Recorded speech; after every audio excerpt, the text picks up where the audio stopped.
Hi, everyone. This is John Daly. I'm here with another episode of the Daly Express. Today, I have on with me one of the funniest people I know. He's an actor, a writer, a comedian, an MC, an absolutely brilliant impressionist. You may have seen him with Howard Stern, Conan O'Brien, and with lots of other people. I'm talking about my friend John Di Domenico. How's it going today, John? Good. How are you? Doing good, thank you. Well, Thanks for thanks. having me on. Oh, absolutely. I'm glad I'm glad you could make it. Thank you very much. It's great having you.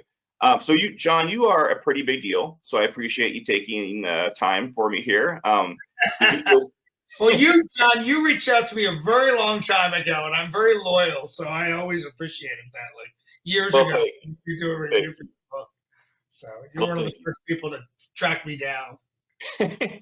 Well, I recognize the talent, especially with the Trump stuff, but we'll definitely get into that. Yeah. But just to let everybody know, the video version of this episode is being broadcast on bernardgoldberg.com, where some people may have already figured out that they've seen you there before. You are the Donald Trump impersonator, frankly, the best Donald Trump impersonator in the world. Thank you so much. Everyone's saying that. It's incredible.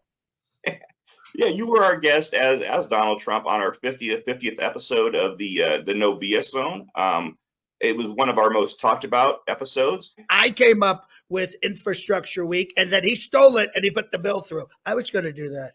I was going to do that. I was going to do the CHIPS Act, but we had COVID. We had the Kung Flu from Wang Chung, which was horrible. You know what I mean? And they did that to me on purpose. China, terrible people, the Chinese. Great takeout, terrible people. But they made me look bad, and that's why I didn't get anything done. And Xi Jinping, great guy, by the way, very smart, 1 billion people. He unfortunately had to do it. He told me he didn't want to do it, but the Chinese people and all these people were against me. They had to let it out of the labs. Most people loved it. A few were somewhat offended by the idea of Mr. Trump being satirized in that way. Wow, really? I'm shocked. I'm sure you haven't heard that before, but that brings me to my first question for you. So there are millions of people who, of course, love Trump. There are millions who hate Trump. How much criticism do you take from both sides? You have the Trump fans who think you are disrespecting the man. You have the Trump detractors who may think maybe you're softening his image a little bit through comedy. How do you respond to both people, or what are your thoughts on both? I would say on the left, it's a very small group of people. Somebody would say, "Why are you giving this guy oxygen? Why are you elevating this guy? You should stop talking about him." That's out of all those videos that I post on my YouTube channel, I'd say it's easily less than 1%. But it always bothers me when people don't get what I'm doing. And then you have the people on the Trump side who are just absolutely emboldened to threaten my life, to say really horrible things. It's kind of unbelievable that people, like, I've met the guy. You know what I mean? I'm amazed at people who've never met him, who've never dealt with him, are threatening me about doing him. It's like, I always feel like saying he probably has a much better sense of humor than you think. And then there's the other people, and I get these comments, and I actually love getting these comments on my YouTube, my YouTube videos. They'll say, "I love Trump, but you're hilarious." That to me is like they get it. It's not. I don't have an axe to grind. I'm not changing anybody's mind. I've been a satirist I've been doing impressions since I was 5 years old. So to me, any kind of impression, you're satirizing and parodying somebody. But when people say you're mocking our president, I'm like, take it easy. There's what's mocking, so that's where it kind of breaks down. But I've got a core group of people. I'll put out a video, and they, since before they changed the algorithm, it used to be like 300, 200, 100,000. But there's a core group in there that I see. They comment all the time. I do my live press conferences on Friday, and the numbers are pretty strong. But there's that. It doesn't matter who you are. You have a core group. You have a core group of followers, and they're always going to be there. Every now and then, this used to happen a lot. someone would put one of my videos on a pro-Trump Facebook page, and I would see the numbers start going up on my phone, from YouTube. I'm like, somebody placed this somewhere. And then it was just like a reign of terror, about all the things that are going to happen to me. The one that I get the most, which I think is the funniest, is, oh, can't wait until Trump is back in office, so you're arrested. I mean, why am I being arrested? Aren't you the First Amendment people? I cannot tell you how many times I get that. When Trump sees you, you'll be arrested. I don't think so. I think he actually likes when people play him, So, Yeah, it's interesting. I didn't realize, and I figured out that you'd probably had a number of detractors along those lines. I didn't realize there were threats, people threatening your arrest. Well, let me tell you something about that. Years ago, this is years ago, and this is the situation with the internet. You're anonymous. I posted an Ozzy Osbourne video. I was like, oh, come on, he's showering at the door, dipped in the poo. It was a whole bit. It was a sketch. And it was, it was pretty funny, The shit I got from that video, talking about threats. And the funny thing is, that actually, the first time when I really started amping up the Trump stuff and doing more and more of it, and the threats came there, I was like, well, it's nothing compared to Ozzy's fans. I mean, I was blown away. I'm like, because sometimes you do something or shoot something, and it's almost the reaction, you're kind of like, wait, what's happening? But Ozzy takes the cake, man. They were really vicious. So, and I actually like the interaction. Obviously, I don't like getting threatened, but I like the fact that this is a platform. I'm a satirist. I'm a comedian. My main influence was David Fry.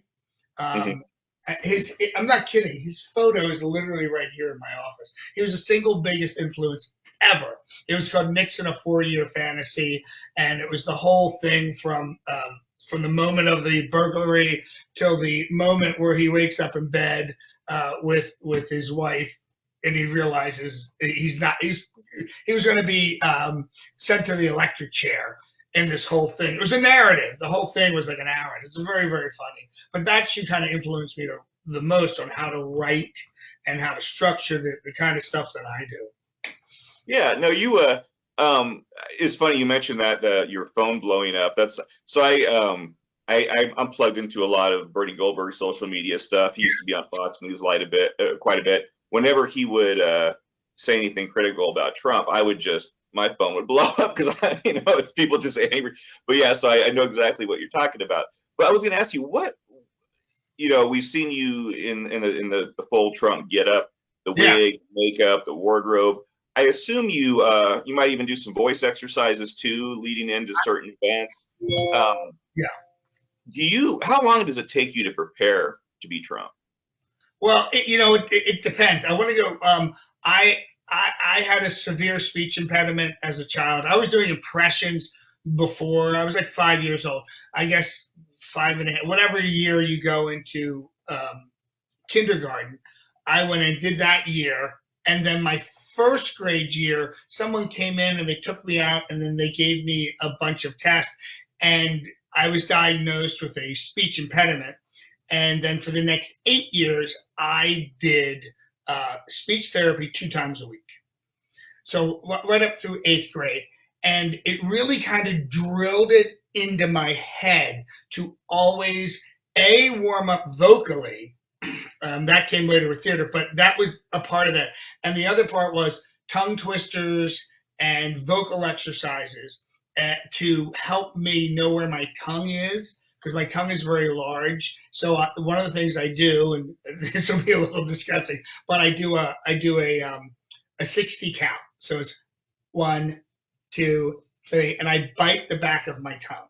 Not hard, but basically it gives me a idea, kind of activates the senses in my tongue, so I know where it is. So when I'm doing someone like Trump, or I'm doing someone like Austin Powers, baby, where there's a lot of tongue movement, I kind of know where it is. Because in our day-to-day speaking, our tongue is there and we're operating it. If I'm manipulating my voice, I really need to know precisely where my tongue is. So I do that. I do. Sue is a thistle sifter. She sifts thistles. She has a sieve of unsifted thistles and a sieve of sifted thistles, and I do that like 10 times. And I do Peter Pumpkin, and I do red leather, yellow leather, because I have to. Because if I go out on stage and I'm doing 35 minutes on stage and I'm not prepared vocally, it kind of becomes it can go bad. No one in the audience is going to really recognize it, but I'm going to recognize it that I'm not hitting the vocal, benchmarks that I should be hitting. Right, and I assume you probably streamline some of your wardrobe and your wig and stuff like that, where it goes a lot faster maybe than it used to. Well, it's funny. I've shortened the time. I've got it under an hour. But the hardest part, and it doesn't matter how many times I've done this, and I've been doing Trump since 2004, and I put that wig on literally thousands of times. If I am not paying attention and I'm doing a rush job, like the wig should be like glued in. It's glued, so it'd be like, but I'll do something like this. And I won't notice it until the glue's on. You can't unglue it. You're out of time. You know what I mean? You're like, oh, Jesus Christ. So it's one of these things where it doesn't matter if I'm in a rush or I have plenty of time. I have to absolutely be focused on getting that wig on. That goes on first. Then all the base makeup, the eyes, the aging process, the contouring of the nose, all those kind of things. The funny thing now is I can mess that makeup up and it looks more like a modern day Trump.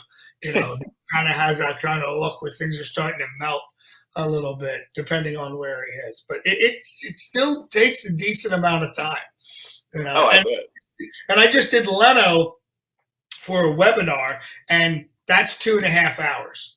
That is 2.5 hours. We have been unable to reduce that time. Getting that chin, preparing, getting the chin on, removing the flashing. It's an amazing process. And I feel for these people when I watch making of, and like I was in the chair for 4 hours a day for 6 months. I'm thinking like, good God,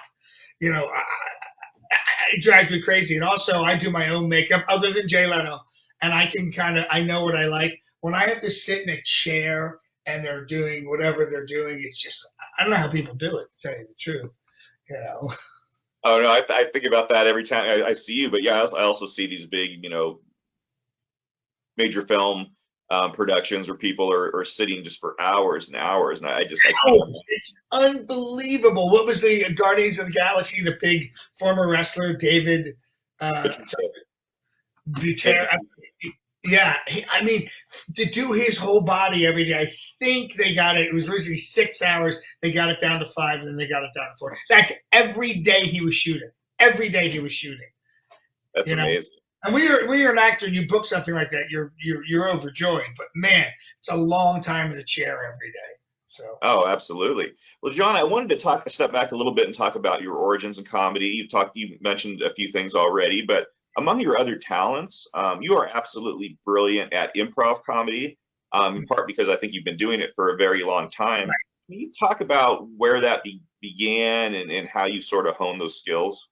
Well, when I was in high school, we had a really good theater program, and so this is late 70s, and because SNL had just come on, and also I think National Lampoon was actually before that, but all those people were from Second City in Toronto and New York, and they were all trained by Del Close and that whole original core group of improv people. Spolin is a big teacher. So as soon as I was literally sitting there the night SNL came on, and I watched the sketches, and I absolutely loved them. And even though some of them were above my head, I just loved sketch comedy. And then I learned, like, to get the really good sketch, you have to have an improv background. So we formed an improv club in my high school. And then when I went to college, There was an improv company, and it's really learning the rules. Just like everything in life, if you can learn the rules and execute the rules properly, and sometimes subvert your need for a laugh, you actually get more comedy out of it. You can get a longer kind of long form comedy. And then when I went to New York, I was very lucky. Tom Shalhoub, who I think you know, from Fox News. He and I were doing couple off Broadway shows together, and we were doing stand up. And then he got into Some Assembly Required, which was a pretty well known improv company in New York. And then I auditioned and I got in, and I was in that for about 3 years. And that was a great learning. Just so much great already established improv people and people who were coming up, and again learning to do. I didn't really know the difference between long form and short form. I am pretty much a long form person. I learned being there. A lot of my videos are, I say long form, but this is anything above like 8 minutes if I'm improvising. So it's a lot of learning, it's a lot of practicing, it's a lot of chemistry. And, if I don't know if you've ever watched any of these documentaries on SNL and Bill Murray and Farley and all these people, like one person can change the chemistry of an entire group. And it's really remarkable, especially in improv. It really can change, and it'll elevate everybody else. When there's somebody who comes in who's really sharp as an improver, it's like any sport. You're like, oh, I gotta be, whoa, all right, I gotta be ready. I have to listen. This is what it's all about. It's about listening and then finding that moment and finding that, that flow, and then getting that opening in for that bit. It's really amazing, and I've actually been able to teach, and I've worked with some other teachers, and we've gone into corporate settings because the whole thing is yes, and you never kill somebody else's idea. Doesn't matter how outrageous whatever it is they say, that becomes you're going to jump in on that. It's really a great kind of almost Buddhist way of doing things. You know what I mean? Yes, and it's constantly flowing and nothing negative. You don't want to kill it. It's almost like a brainstorming session, which it is, and you want to keep it open. So, Yeah, it's that is just such an amazing talent to me. I mean, you were on with Bernie and I for that episode. Probably at least a half an hour, and we didn't really talk about anything. I thought I might, maybe bring up one topic or something like that. But yeah, it's just amazing to me. So, which kind of draws me to my next topic, John. Now, you kind of mentioned how we got to know each other a little bit. I used to watch Fox News, not the Fox News show Red Eye.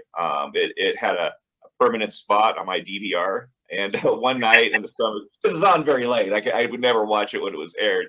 But on one night, summer of 2015, Trump had already declared his presidency. It was pretty early in that cycle. I fell asleep in my living room with television on, and I was awoken by Donald Trump's voice calling out to me. And some of the things he was saying were over the top, even for him. At that time, I would like to say. Oh yeah, it was. So that's a good point. I wanted to say things, and I actually held myself back, and eventually he surpassed me, which I always thought was funny. It's amazing. It's amazing. But once my eyes focused and I understood what I was watching, I was completely enamored with your impersonation. I reached out to you, but you had the impersonation down to an art. The mannerisms, the phrases, the line of thinking. You were Trump, and you still are. As he evolves, I think both mentally and physically. The sniffing, for example, he didn't used to do that. That came later. Yeah, and you incorporate it in there, and everything he does that's sort of new. It goes right into your impersonation. There's even been a few examples of some phrasing that you started using first, in the Trump mindset that he later started using himself. I know, it's crazy. Yeah, and it's not that I think he copied you, but I think you and tell me, add this theory, and tell me if you think I'm being ridiculous, though, that if someone, let's say a foreign government, just to be silly, wanted a serious psychological profile on Trump, I think you, John, would be perhaps uniquely qualified to provide one. Again, because you seem to understand the workings of his mind. You understand, you say things before he even does. Are you worried that I say that? Or are you worried that people may Oh, come at? no. There was an article by I think it was the Guardian, the Daily News, and because I had said I was talking to a reporter, and I said he's stolen, 5 of my phrases, and he said, "How's that possible?" And I said, "I'll prove it," and I proved by date. Like I did a video, and I said the kung flu from Wang Chung. That was like 2 months before he ever said it. And then all of a sudden he's saying it. I'm thinking like, that's my line. I came up with that. You know what I mean? And I just thought, and I forget what the other ones were, but I may have sent you that article. But they triple checked it, like multiple things that I said first. He said, and I even said this. They checked this too, but I had said at one point early on when he had just won, I said, "I'm going to be sworn in on Art of the Deal. That'll be on top. The Bible will be the Bible. The Bible will be underneath." And then when Amorosa was fired, she said he wanted to be signed. He wanted to be signed in on the Art of the Deal. Like another one. I was like, that's 5. Oh no, that's but it's. I'm sort of waiting. One of your favorite bits you do now with Trump. We all seen him where he goes up when he's on stage and hugs, embraces the American flag. You do the thing where you kiss the flag, you kind of tickle the tassels. Tickle the tassel. We have a T-shirt. Tickle the tassels. Tickle the tassels. That's my favorite. More jealous than this one. Yeah.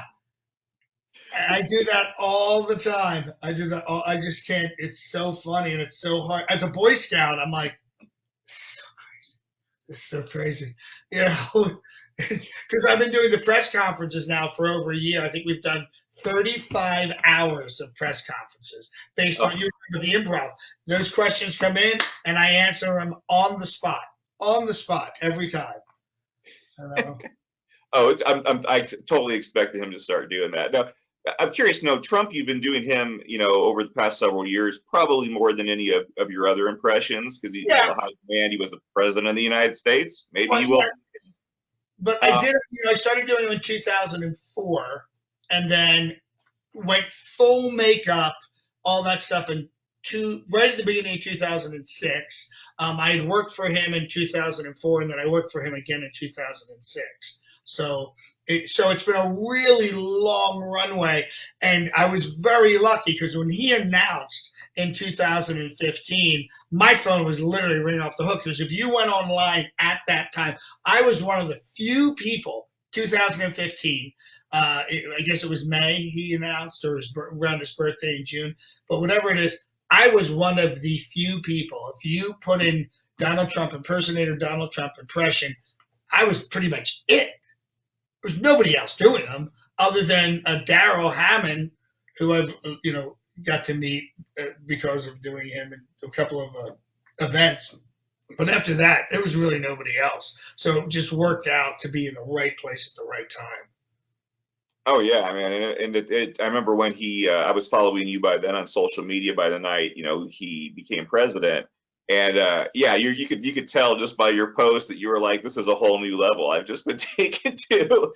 And it's true. I'm curious, excuse me, we've been talking about Donald Trump, your Donald Trump impression. You actually do lots of different impressions for people who aren't as familiar with you as I am. I was curious, who's your favorite person? Is it Trump or is it one of your other ones? Well, as far as writing, it's easily Trump. I just have to frame out a script. I don't. I write it in full because it's usually for a corporate audience or some kind of an event. But I love doing Austin Powers. It's obviously Mike Myers' character, but I'm like the same age, same height. We both have very round faces. But I love doing that character because I learned a lot doing that character. I've done the character obviously all over the U.S., but I've gotten to do it in Europe and in Thailand and all of these different places. And it doesn't matter where you are, honestly. Somebody's 50 feet away on a trade show floor. I walk out on stage at an international sales meeting, and they see that character, and their faces light up. They're just like and it took me a while to figure it out. Other than him being a funny character, he's just so happy to see you. He's like, "Oh my God, Johnny, let's get it on, baby. You looked fantastic, man." He's just this very light and bubbly character, and it's great because like I just said. Conversely, if I go out on stage or go to an event, like half the people, oh God, Trump, Jesus Christ. You know what I mean? The other, yeah. So it's funny because he's just a fun, light, light character that I think people just love. Now, obviously, I just came across some 24 and 25-year-olds who really had no idea who it was. I was kind of heartbroken that this character. Oh, wow. It's already kind of dropped off because if you're not watching linear television, it's very hard to see these things. At one point, TBS was running all the films like a screensaver. So you had this other generation, like right before, who knows who the character is, who loves the movies. And then because of all these different platforms, less and less kind of imitatable characters are around. So one of the things about Trump is he's like a brand crusher. It doesn't matter. He just cuts across everything. But a lot of impressions now, a lot of people don't know him. They just don't know him because that person's coming from such a smaller corner of the culture in our country. Whereas Rich Little's still here in Las Vegas. He's doing his act from 50 years ago. And he's doing that, and he can because the audience is going to see him, knows who Jimmy Stewart is, knows who George Burns is, I can't even do Columbo now, which is a really fantastic character. No one knows that character from the early 70s. I've had to retire the Croc Hunter after he died. Larry King, I had to retire. I've had to retire a lot of characters, and it's a shame because the cultural history in this country, when I was a kid, I was born in 1962, went back to the turn of the century. I loved Buster Keaton and Charlie Chaplin and Harold Lloyd because they were on PBS or they were on this thing or that thing. And there was only 5 channels in the United States, your 3 networks, your two UHF channels, and your public, your public access, not public access. What's it called? Public Public broadcast. Public broadcasting. So now you don't have those things. There's nothing binding us together culturally other than like the Super Bowl or the World Series, but there's really nothing beyond that. So it's kind of a bummer for someone like me who growing up I would bring in a new character, bring in a new character, bring in another character. You can't do that. There's just nobody culturally. There's nothing coming in, and now even actors, you got people who go, he's a liberal. So all of a sudden you can't even do this person because he's a perceived liberal or a perceived conservative. You're like, oh my God, make my work even harder. Right. Well, that's interesting. I think I've seen you dabble with some other characters. I think you were Ted Lasso. I saw you getting into a little bit. Yeah. And oddly, and I love Ted Lasso. He's another really upbeat character. I'm actually doing him next week in Anaheim for a trade show. But the thing is, I don't know how many subscribers Apple TV has, but a lot of people do not know who Ted Lasso is. I'm in the industry, so I get Hollywood Reporter and I get Variety, and he's on the cover and this and that, but there aren't enough people watching him. They might go, oh, yeah, Ted, yeah. So that's what you're doing. You're doing, okay, yeah, now I get, this is what I'm dealing with, So it's a very interesting time. Have you thought about, so one big name, have you thought about Taylor Swift? John. Yes. I'm planning on having my legs lengthened, and I plan on losing 100 pounds. So. There you go. That's commitment to the art right there. So I mentioned before, I followed you on social media for a long time now, for about a decade. My wife Sarah and I have gotten to know you and Michelle, including in person. We've met up in Vegas a few times, shared some meals. I just wanted to say to people as they see you in your this comedic fashion. But as ridiculously talented as you are, John, I think what most impresses me about you is how good and decent of a person you are. I've noticed that you always elevate those around you, whether it's the people you're working with on a project or the people you're putting on a show for. In a sense, you treat them as stars. You live to make people laugh, to turn their frowns upside down, to steal a line from Toys R Us. And I think that reflects very well on you as a person. It really impresses me, and I thought people should know that. They might not see that side if they don't know you personally, and I think it's important to convey that to people because you really are a good person. Oh, thank you. I was talking about this yesterday, and I truly believe this. I believe in every single interaction, we have an opportunity to lift people up. And it could be at checking out at the grocery store or whatever it is. We're all in our own little bubbles, but if we can break out and just look somebody in the eyes and, hey, how are you doing today? How is everything? And even if they come back with everything shit, be prepared to listen. But if sometimes the littlest thing is just making contact with people. You know what I mean? And sometimes you have to break them out of the shell too. There's two people at the supermarket, two checkout people talking to each other, and you're just standing there like an extra in a movie, and their conversation. Sometimes you need to break that and connect with them. But anytime you can help anybody, even a tiny bit, we have a lot of power in our world that we don't utilize. We have a lot of, friendship and likability, that we have a lot of equity in that area. And I know not everybody's like that, but I really think it's important. And you do it. You are a big contributor to that culture you're describing, and I definitely appreciate that. I think laughter is so often the best medicine. I love it when you send me videos of stuff you've done lately, and it just makes my day because it's just so funny to me. I send it to friends of mine; they get a kick out of it. But yeah, it's just something I really much appreciate. Well, I guess that's, I don't want to take you too long, John. I know you're busy with a lot of stuff, and I appreciate you again making the time for me. Can you tell people, you have a big online presence? Can you tell people how to find out more about you and see your comedy skits, your Trump impersonations? You talk about the press conferences. You host a show as well. Can you give people sort of an idea of how to find you? Well, you can find me. We try to get everything in line with the Johnny D Show.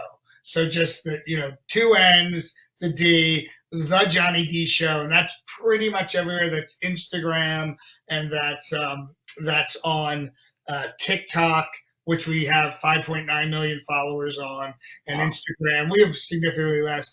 On YouTube, it's the Johnny D Show 1, but if you put in the Johnny D Show, you should find me. And on Facebook, it's just John Di Domenico, comedian. And following up with you just said, I do my Trump press conference every Friday, except this Friday, I'm on vacation. But that's 10 a.m. Pacific time and 1 p.m. in the East. And it's real. You watch that, you can ask anything you want. It's real time. We don't care if it's, going back to what you said, I don't care if it's, mean or happy. We have our core group of people who watch every week.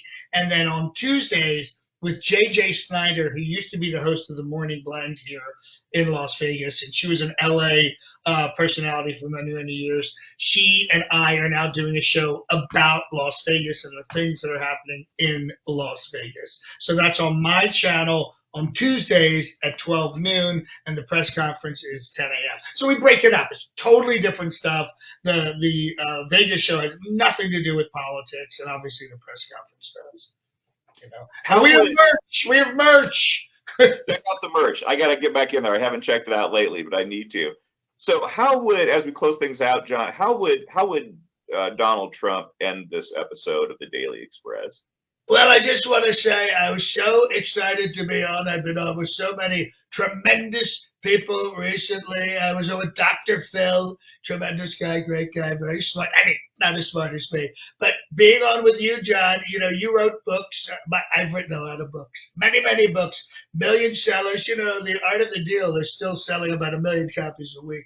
No one talks about that. It's sad, but it's a tremendous book. I'm sure this episode will be your greatest episode in the history of episodes. And speaking of episodes, no one was saying episodes until I started saying episodes. Now everyone's saying episodes. They say podcast. podcast. What the hell is a podcast? It's an episode, okay? It's an episode. So I feel very, very confident that I'm going to win in a Trump slide. And Crazy Kamala, that's a new one. I'm trying that. I'm workshopping that. Crazy? Anybody? No? Nobody for the... All right, we'll go back to the other one. Lion Kamala. I have to tell you, it's going to be fantastic. I'm so excited to be back in office. And when we are, you will be the Secretary of Writing. You'll be the Secretary of Writing. I just thought of that because I'm a stable genius. No one else thought of that. So many books. Excellent, excellent. Thanks, John. And you have yourself a great day, all right? All right. Have a great day. Thanks, Sean.